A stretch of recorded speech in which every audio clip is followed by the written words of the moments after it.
Faltan 4 días para el Festival Internacional de Cine de Guadalajara. Su directora nos acompaña en el estudio para platicarnos los pormenores.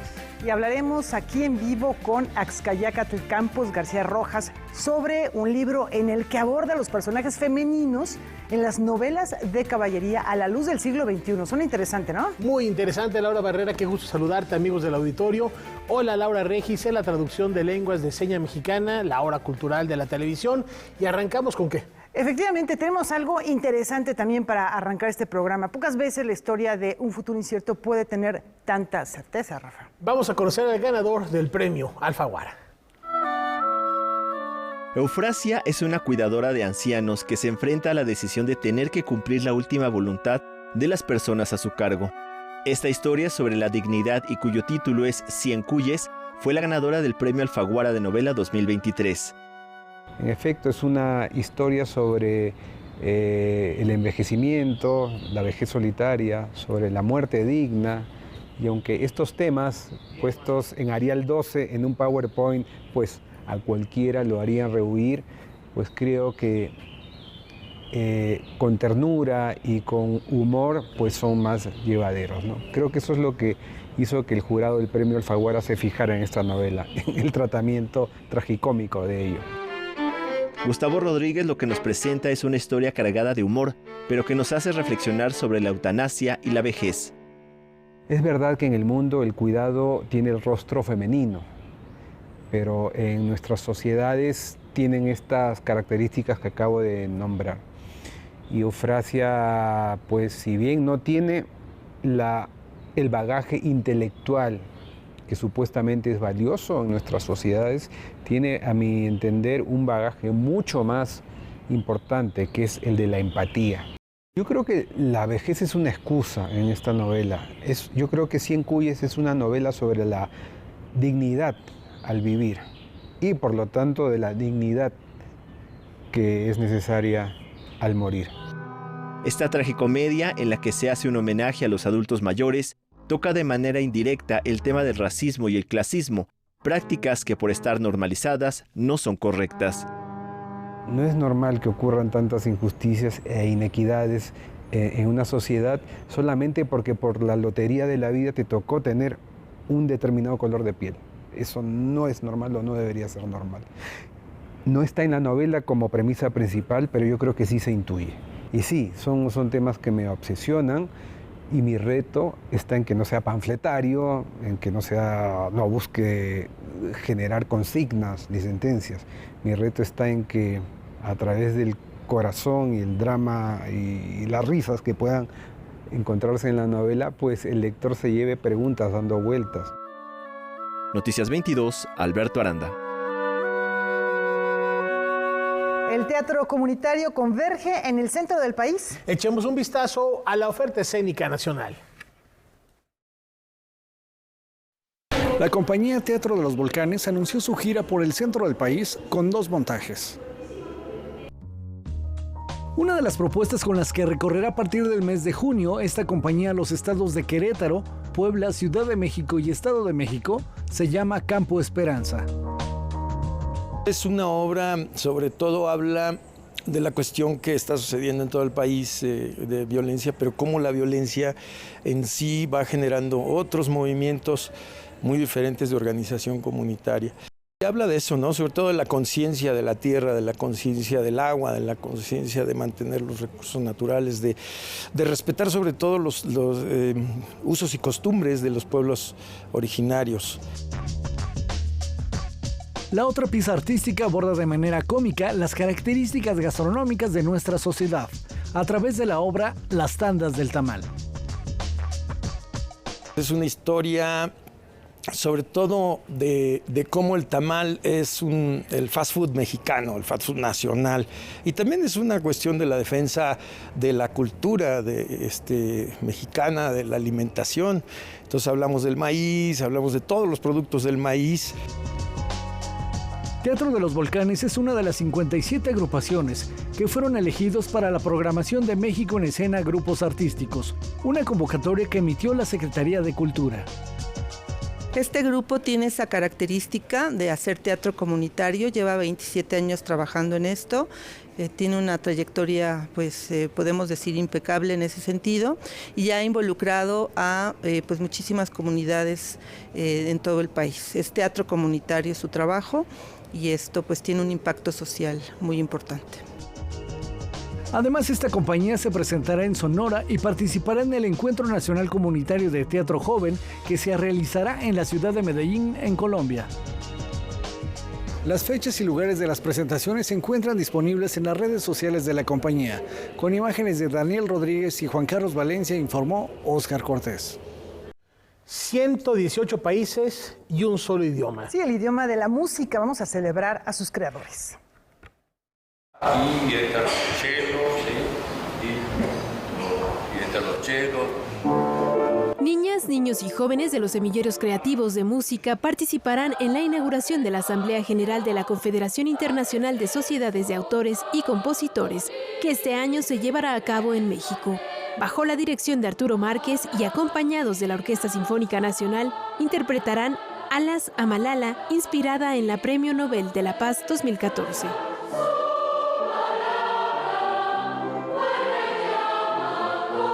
El maestro Arturo se inspira por esta lucha que esta niña tiene dentro de su país, primeramente para después darlo a conocer a todo el mundo.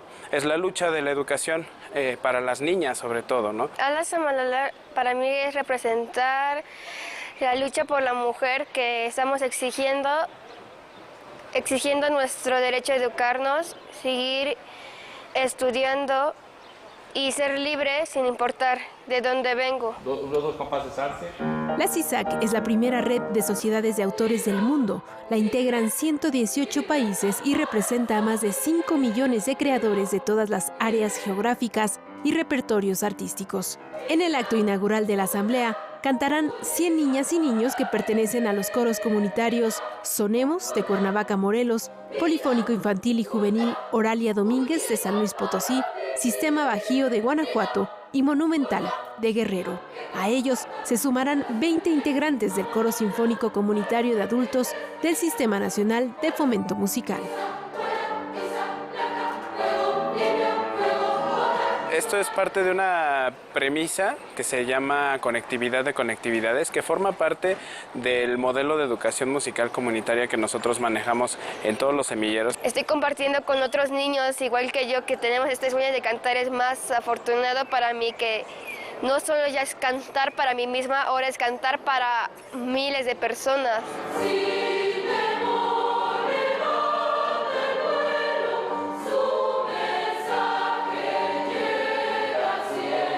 Esta cumbia sinfónica de Arturo Márquez con letra de Lili Márquez, que es el himno de los semilleros creativos musicales, será interpretada el 31 de mayo. Noticias 22, Karen Rivera. Eso, muy bien. Y esta propuesta nos invita a explorar la anarquía de la intimidad. Y esto a través del paradigma queer. La construcción y deconstrucción de la imagen e idea del cuerpo, la identidad, el deseo y el espacio son elementos que hilvanan la exposición Tú eres el universo en movimiento extático, que presenta Art Gallery Projects dentro del ciclo Entre lenchas, vestidas y musculocas. A través de fotografía, dibujo, pintura, escultura, video y performance, 10 artistas abordan el paradigma queer. Typically, culturally, here and around the world, we see our bodies as people see us.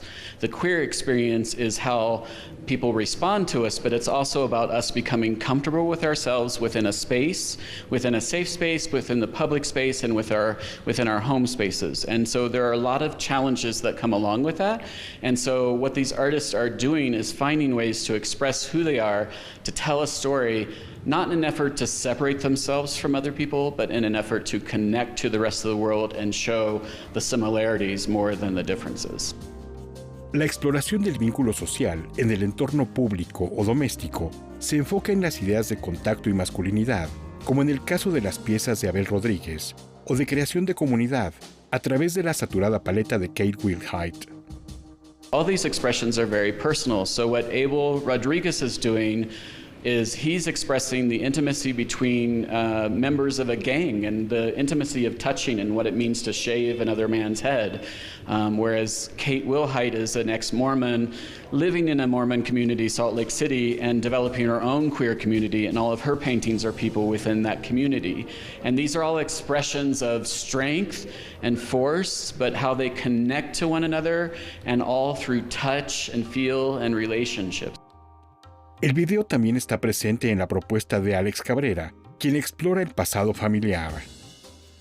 So we have several different video pieces showing here. We have Alex Cabrera, who is a Mexican photographer from Veracruz living in Puebla. He is talking about the domestic violence within his own family, but within the context of domestic violence against women in families around Mexico. And he is doing this interview process with his abuela in order to tell that story, not to re-victimize her, but to show the strength within that story, the strength of coming out on the other side of that violence and becoming a new person. Tú eres el universo en movimiento extático permanecerá abierta en la Art Gallery Projects hasta el 1 de julio. Noticias 22, Víctor Gaspar. Se llevó a cabo la tercera sesión del foro sobre maíz transgénico. El acento se puso en esta ocasión en la versión crítica de la regulación de los organismos genéticamente modificados. En la agricultura, uno de los herbicidas más utilizados en el proceso de la preparación del campo antes de la siembra es el glifosato. En 2015, la Agencia Internacional para la Investigación del Cáncer, organismo dependiente de la Organización Mundial de la Salud, lo clasificó como genotóxico, lo que quiere decir que causa daño al ADN. Además, es carcinogénico para los animales y probablemente para los humanos. Ese fue uno de los temas que se abordaron en una de las sesiones del foro Daños y Riesgos para la Salud por Consumo de Maíz Transgénico y la Regulación Internacional, organizado por el Consejo Nacional de Humanidades, Ciencias y Tecnologías. En la sesión titulada Visión Crítica de la Regulación de los OGM participaron especialistas de países como Bélgica, Estados Unidos, Argentina y Brasil, quienes reflexionaron en torno al uso de estos organismos. La oficial de Política Científica de Bélgica, Angeliki Laisomiku, resaltó que la elevada exposición por parte de la población al glifosato, especialmente las niñas, niños, agricultores y sectores más vulnerables, afecta sustancialmente a la salud humana, pues se han desarrollado padecimientos relacionados con la presencia de este herbicida químico en el suelo y el ambiente. De acuerdo con el libro Transgénicos, Grandes Beneficios, Ausencia de Daño y Mitos, publicado en 2017 por el Comité de Biotecnología de la Academia Mexicana de Ciencias, uno de los aportes del maíz transgénico es que este no requiere el uso de ningún herbicida químico.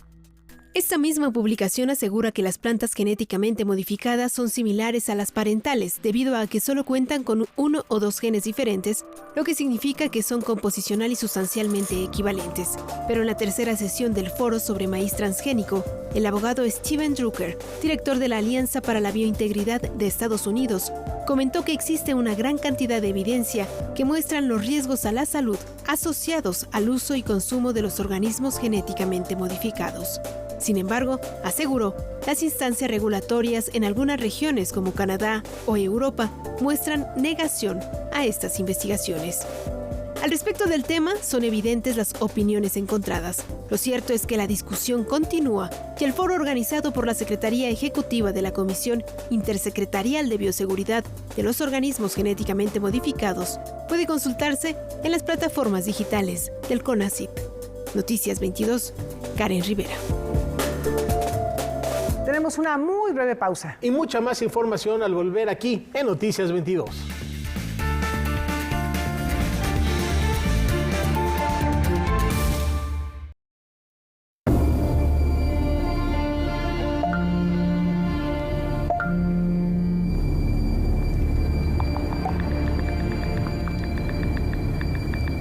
Usar el celular al conducir se ha convertido en la principal causa de accidentes viales. Los mensajes que debes leer cuando manejas no están en tu celular. Maneja con precaución. Secretaría de Infraestructura, Comunicaciones y Transportes. Azúlate, vente pa' acá, azúlate. Azul es el cambio positivo. Vente pa' acá, azúlate. Azul es el grito de libertad. Vente pa' acá, azúlate. azúlate. No te quedes de brazos cruzados. Vente pa' acá, azúlate. El cambio es acción nacional. El cambio es ahora, pues ya no hay más tiempo. Pero contigo podemos hacerlo, le llegó la hora. Morena se va, gritemos fuerte. Libertad, libertad, azúlate. PAN. El festival de cortometrajes más grande de Latinoamérica. Copago. Y en Canal 22 encontrarás los mejores cortos pertenecientes a la 17ª edición del Festival Internacional de Cortometrajes de México. Me pidió que le planchara las camisas, que vendrá por ellas. Descubre la grandeza de las pequeñas historias. Shorts México. Estreno, martes 22:30 horas.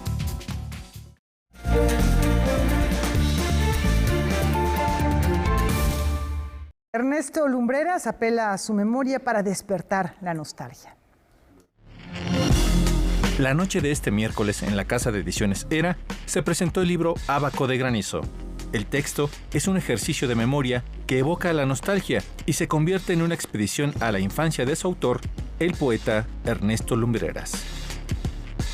Ábaco de Granizo cuenta mi infancia y quizá, para ser más específicos, el fin de mi infancia, la transición del niño a la adolescente, los primeros fulgores del llamado vocacional, en un pueblo de Jalisco, mi pueblo natal, donde nací, donde hice mis primeros estudios, donde tuve mis primeras pérdidas, donde tuve mis primeros enamoramientos platónicos. La memoria del autor nos lleva a lugares que fueron su centro de reunión cotidiano, de los centros domésticos, la ferretería, el mercado municipal, el estudio fotográfico, el cine, la estación del ferrocarril, que han quedado en condición fantasmal. El texto narra 6 años de la vida de Ernesto Lumbreras y que tiene por inspiración a Juan José Arriola. Para mí el libro de Juan José Arriola fue inspiración, fue modelo, La Feria, un libro ya canónico. Ábaco de Granizo muy humildemente se asume como aprendiz de este prodigio de Juan José Arriola. Es un libro que habla del pasado, pero en esa relación dialéctica el pasado no es una tienda de antigüedades, no es el cuarto de los cachivaches. El pasado actualiza el presente. Hay una comunicación permanente entre pasado y presente. Y de esa oscilación, desde ese vaivén, tenemos, creo, memoria, historia, mejores elementos para atisbar el futuro. Sí leemos el pasado, pero de algún modo estamos viéndonos el presente y anhelando un futuro, no sé si la palabra sea mejor, ¿no? El historiador Javier García Diego y Elena González acompañaron al autor en su presentación. Ábaco de Granizo es editado por Ediciones Era. Para Noticias 22, José Meléndez. 9 coreografías inéditas, un mismo fin: celebrar la diversidad. Miembros de la Compañía Nacional de Danza han preparado un programa especial para el Mes del Orgullo y ultiman los detalles en el Centro Cultural del Bosque. Reconocer la diversidad sexual dentro y fuera del escenario es el leitmotiv de Diversus. Aquí, 9 coreografías inéditas de distintos creadores a través del cuerpo y el movimiento hacen un llamado e instan a garantizar los derechos humanos de las personas que pertenecen a la comunidad LGBTI+. Los coreógrafos creo que han experimentado con vivencias propias y vivencias de otras personas cercanas a ellos, explorando en la danza junto con sus compañeros bailarines para poder marcar y celebrar y al mismo tiempo respetar la diversidad que hay hasta en nosotros. Tocan muchos temas, o sea, no solamente va hacia lo sexual o la orientación sexual, simplemente va a esta apertura de respetarnos entre todos y respetar la diversidad que tenemos. Todas las piezas que conforman el programa Diversus involucran a por lo menos 45 integrantes de la compañía y son resultados de la iniciativa Paralelos CNDE. Motiva a sus bailarines a estar en otras áreas para la profesionalización, de espectáculos y de puestas en escena. Esto quiere decir que nosotros estamos ahorita en áreas justamente de coordinación, difusión, diseño de iluminación, de vestuario, entre muchas otras, además obviamente de bailarines y de coreógrafos. El programa Diversus de la Compañía Nacional de Danza se podrá ver en el Teatro de la Ciudad Esperanza Iris del 2 al 4 de junio. Con imágenes de Óscar López y Juan Manuel Arcos, reportó para Noticias 22 Rodrigo Peredo. El jazz fusión de la multigalardonada banda Snarky Puppy llega a nuestro país. Vamos a ver.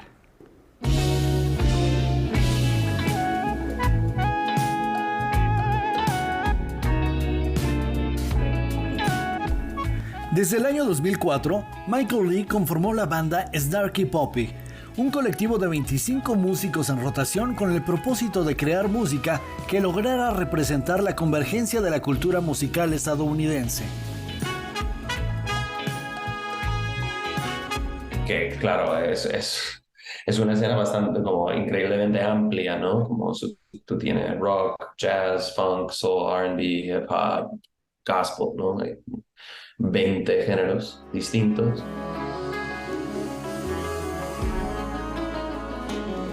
El resultado de la experimentación fueron potentes melodías que cruzan por diversos ritmos combinados con sonidos tradicionales de América y Europa.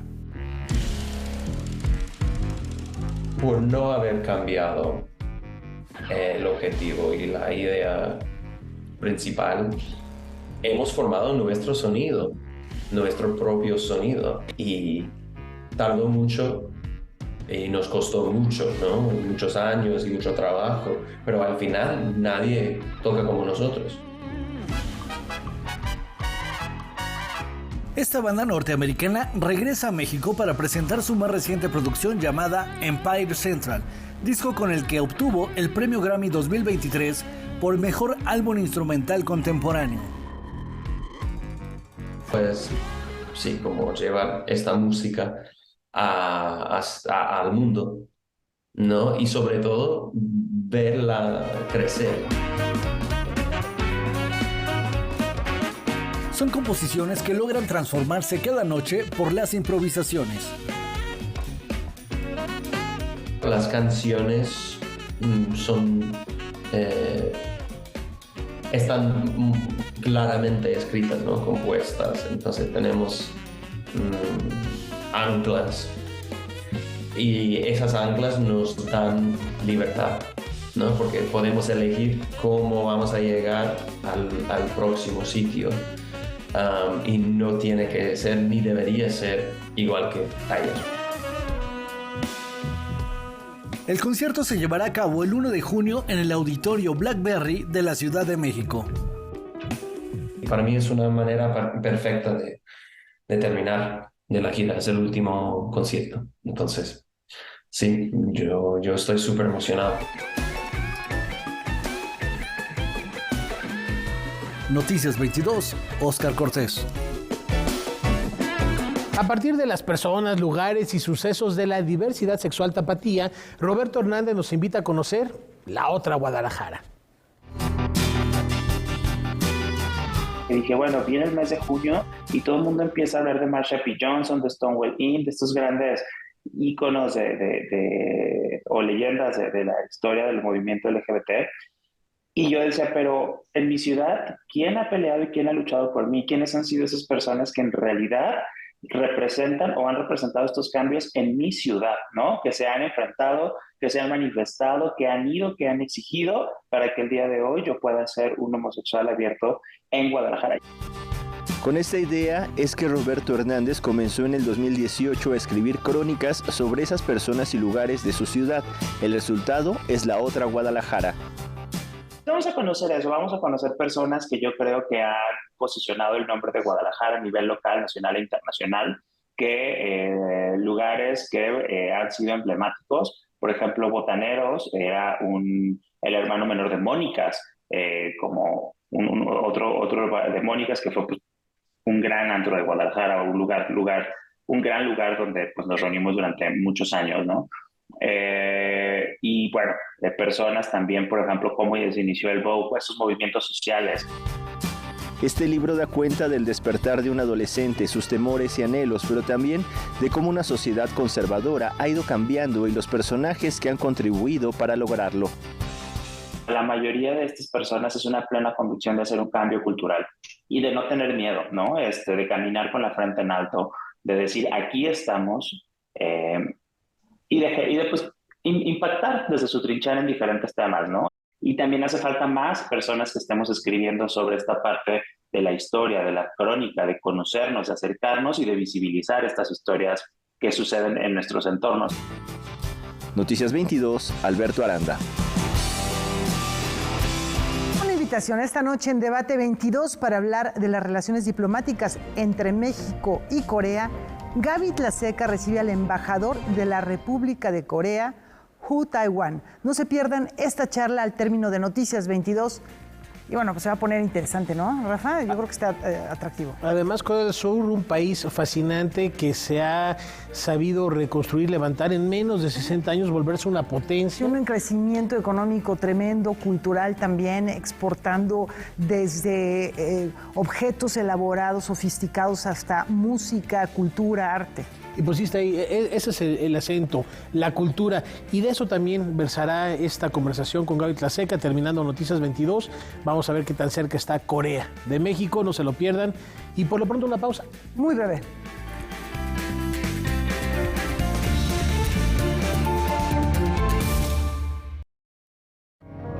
Una historia de 3 familias unidas por la tragedia y la sangre. Vedete che sono mezzo orbo. Ma ancora ho più buono che dove succede. Compradores, vendedores, mafias y empresarios corruptos. If you want to kill, there are motives and method. 000, una serie basada en el libro homónimo de Roberto Saviano. Martes, 21:30 horas. México nos entrenó para ser los mejores. Y lo somos. Xuan es una chica vietnamita que ha llegado a Japón para trabajar en un hotel. Xuan desu. Yoroshiku onegaishimasu. ¿Cómo? Poco a poco tendrá que adaptarse a la vida japonesa, al tiempo que descubre y crea estrategias de comunicación útiles. Activa tu japonés. Xuan se supera en Japón.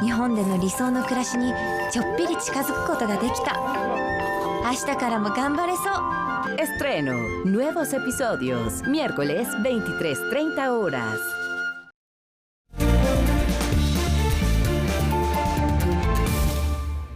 La pregunta sigue en el aire. ¿Será que el chat GPT pueda desarrollar razonamiento propio?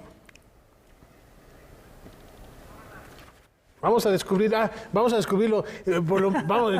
No para correr una nota, pero sí, esto es muy interesante. Es que fíjense que les tenemos que aclarar que este programa todavía no se hace con inteligencia artificial. Parece que de ninguna. No, ya la tenemos. ¿El chat GPT razonará o no? Vamos a descubrirlo.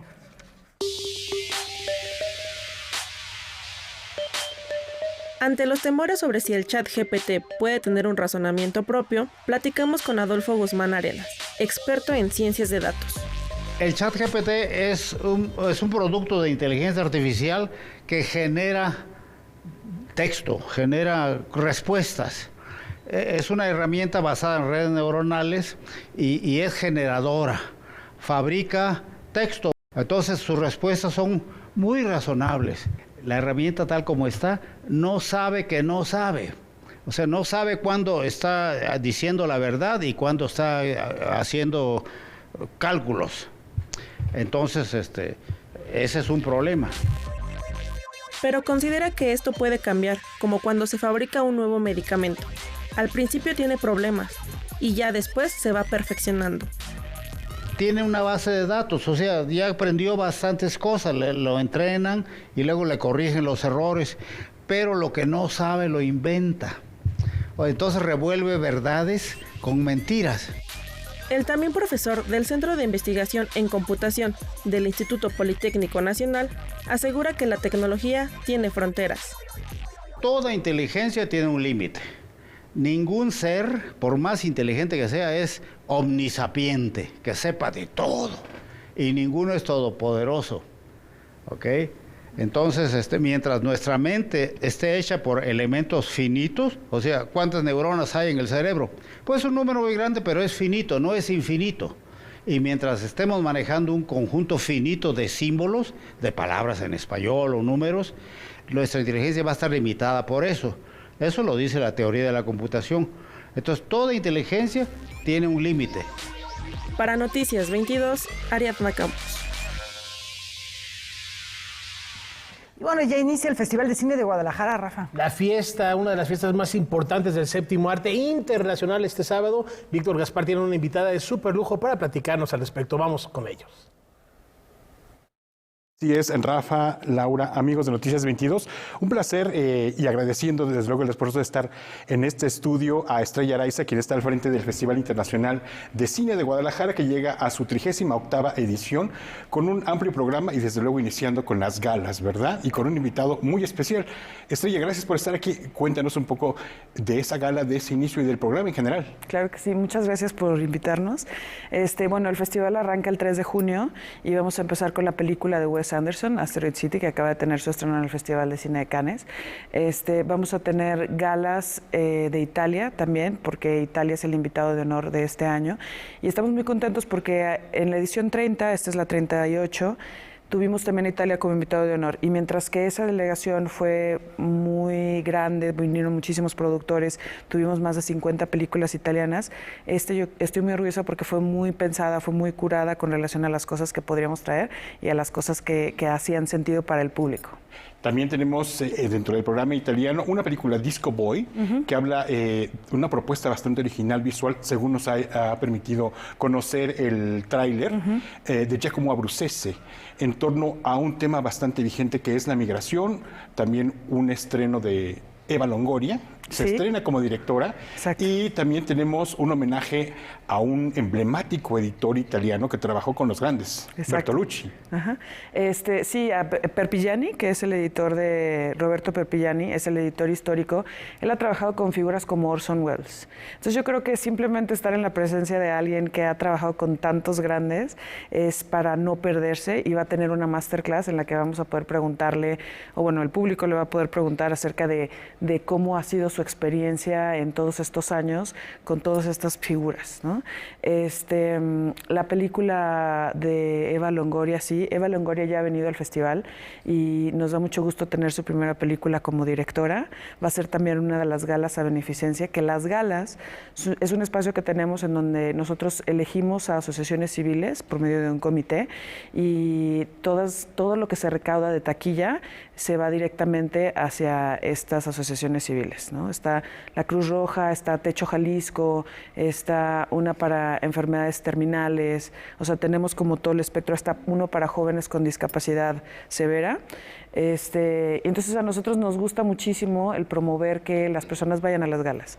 Una de las galas que vamos a tener es Spider-Verse. Entonces, justamente sabemos que es una película extremadamente comercial que tuvo muy éxito en la primera parte, pero si la van a ver al festival, pues va a tener un beneficio para asociaciones civiles. Un eje particular que ha sido, además de la migración, la inclusión.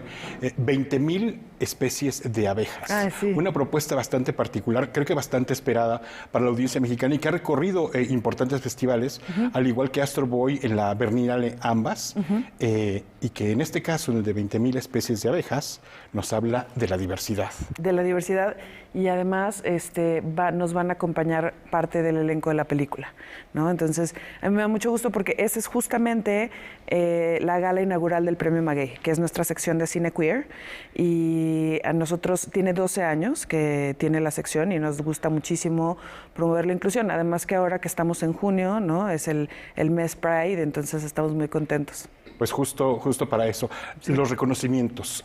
Una actriz mexicana recibe un reconocimiento más, y no decimos un reconocimiento más, sino esta merecida distinción. Sí.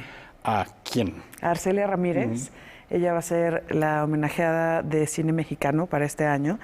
Te cuento que como se decide ese premio, nosotros tenemos un patronato y los patronatos tienen una asamblea, entonces se hizo una votación. De hecho, Arcelia es parte del patronato, ¿no? Entonces, como ella estaba en la terna, se hizo una votación cerrada y fue casi unánime, no casi unánime, fue unánime el que ella fuera la homenajeada de este año. Entonces eso a mí me da muchísimo orgullo y me parece que es muy merecido también. Pero no nada más hay cine, también hay exposiciones. Sí. Cuéntanos un poco de estas que vamos a tener la oportunidad de ver en esta 38ª edición.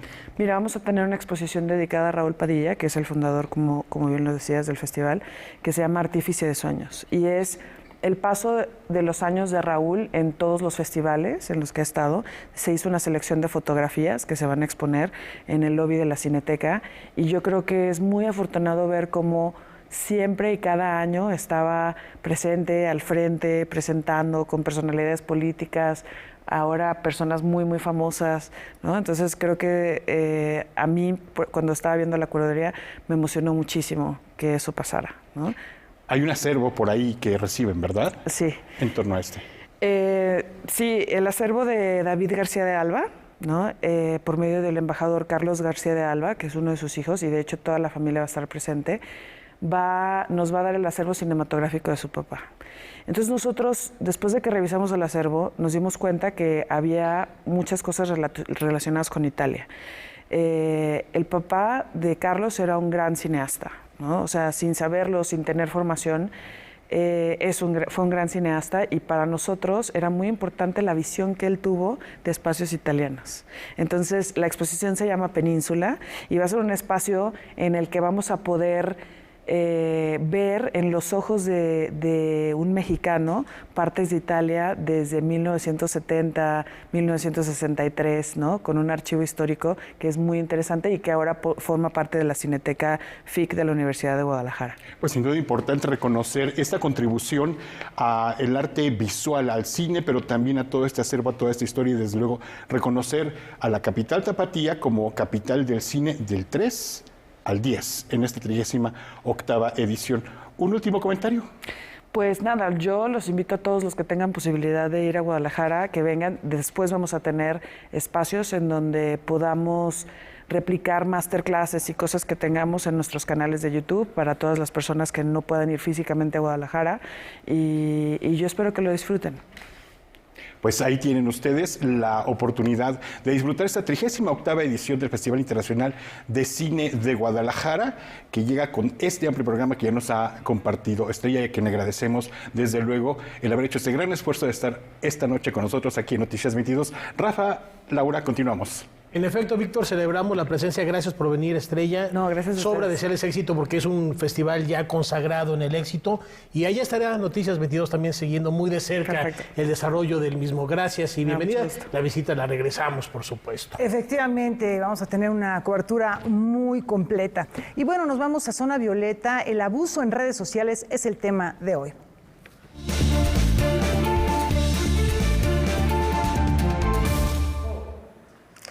¿Sabían que somos las mujeres las más afectadas psicológicamente por el abuso de las redes sociales?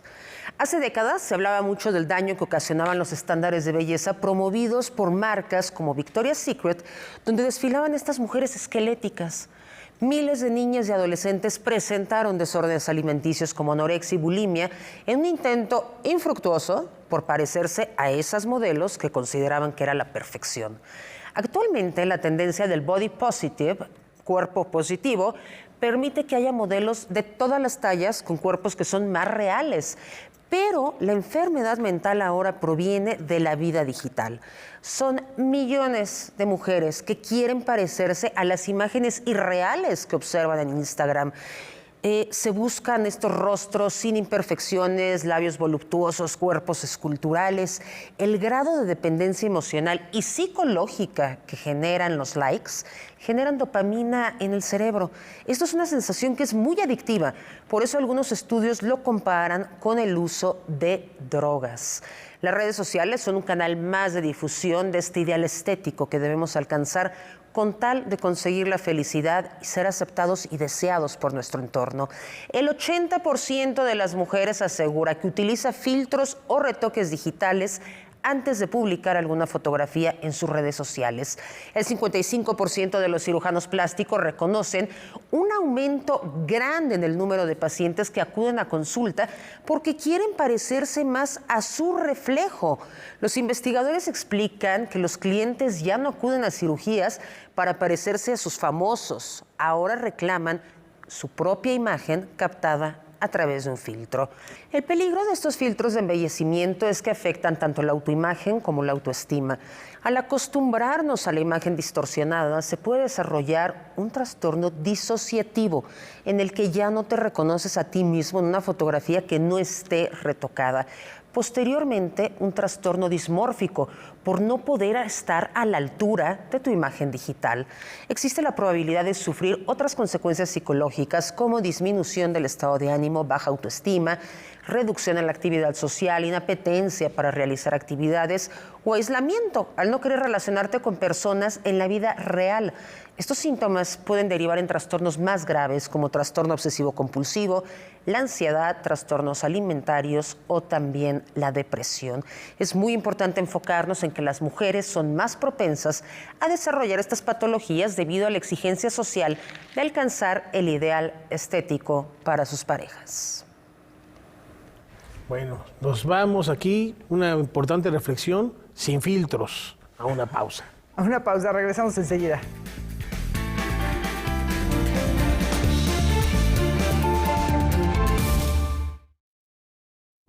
¿Te perdiste Catarsis 22 en vivo? No te preocupes, relájate. Y este próximo sábado a las 10 de la noche puedes verlo desde casa porque la conversación se puso buenísima en nuestra repetición. Y si no, los lunes a las 11:30 de la noche, solo aquí por Canal 22, donde la cultura también se ve. Catarsis 22. Retransmisión, sábados, 22 horas. Estudios Churubusco presenta Ópera Prima. Dejar todo en busca de una nueva vida. Juntos recorrerán un camino de aventuras por un futuro incierto. La Jaula de Oro, del director Diego Quemada 10. Cinema 22 Mexicano, jueves 22:30 horas.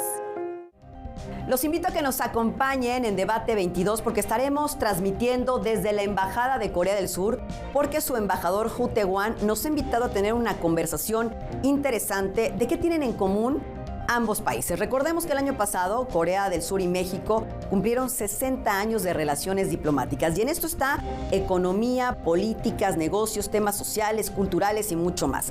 ¿Qué nos une como países a pesar de estar a una larga distancia? De eso platicaremos hoy en Debate 22. Los espero. Hoy, 21 horas.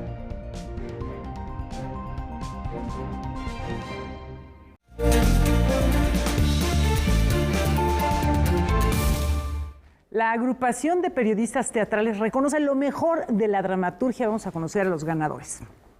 Coqueto, por guapo. El 15º Concurso Nacional e Internacional de Dramaturgia que convoca a la agrupación de periodistas teatrales ya tiene ganadores. El primer lugar del premio Víctor Hugo Rascón Banda es para Miguel Sabido por su obra Conquista.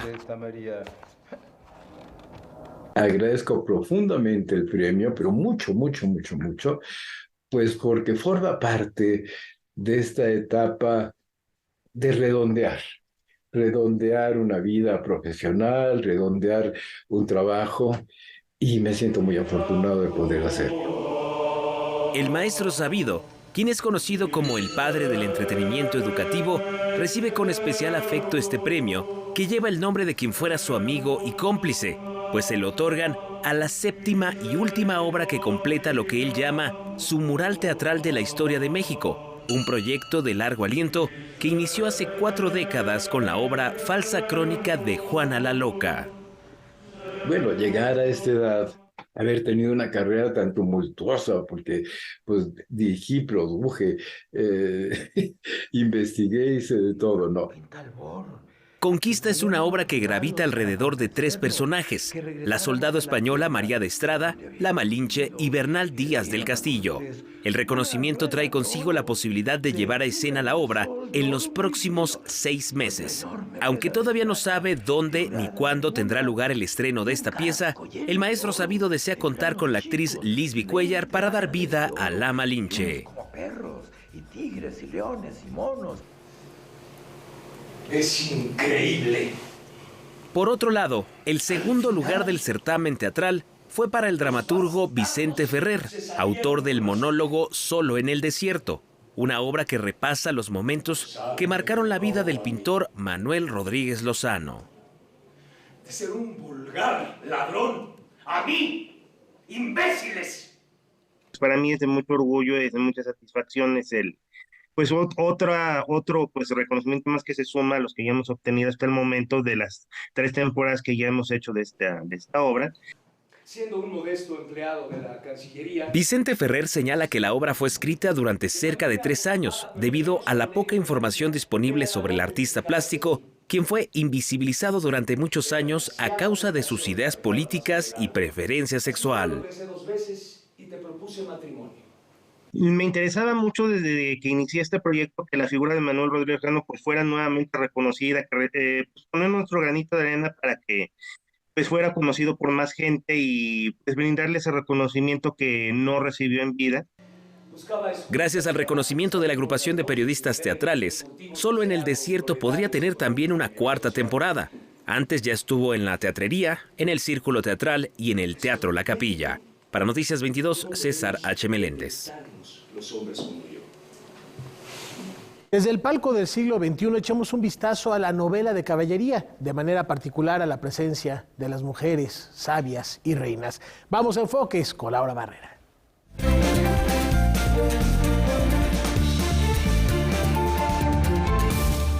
Hadas, brujas, doncellas, cuando pensamos en caballeros andantes como Amadís de Gaula, Tristán de Leonís, Floriseo, el mismo Quijote de la Mancha, pensamos en los escuderos, en los caballos, pero ¿qué hay de las mujeres?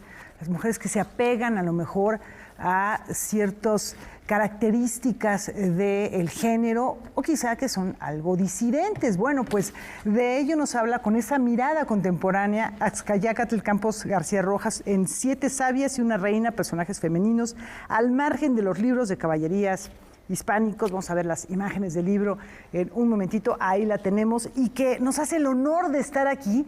Qué emoción tenerte, Axcayácatl, para platicar de algo de lo que eres especialista, que pues es un gran conocedor de este género, y además le estás dando una lectura muy contemporánea a cada uno de estos personajes que elegiste para elaborar este libro de reciente publicación y que ya la gente lo puede adquirir, que yo creo que está llamando muchísimo la atención de la crítica y también del público.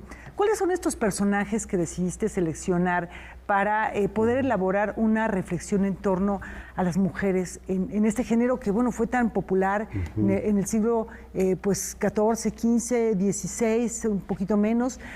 Ahora también se escriben algunas novelas de caballería, pero bueno, tú te enfocas aquí sobre todo a esta época dorada. Pues el origen de cómo elegir estos personajes, la realidad es que yo había empezado a trabajar estos personajes ya desde hace muchos años. Había hecho artículos aislados sobre cada uno de ellos, por ejemplo, este que mencionabas hace rato de Floris Delfa, desde hace muchos años ya. Pero de pronto un día me di cuenta que pues tenía una serie de trabajos donde el personaje que yo estaba trabajando o analizando justo eran mujeres, o personajes femeninos, que no necesariamente son mujeres, ¿no? Pueden ser hadas. Claro. Entonces, pues pensé que todas ellas tenían un hilo común, ¿no? Un hilo conductor que podía pues, dar una idea, ¿no? Entonces decidí reunirlas y agregar otros personajes que no había estudiado previamente, y entonces pues fue eso, justamente la idea, que son todas ellas, salvo la reina, pero la reina lo hace de manera distinta. Son personajes que de alguna manera se salen de la norma del siglo XVI.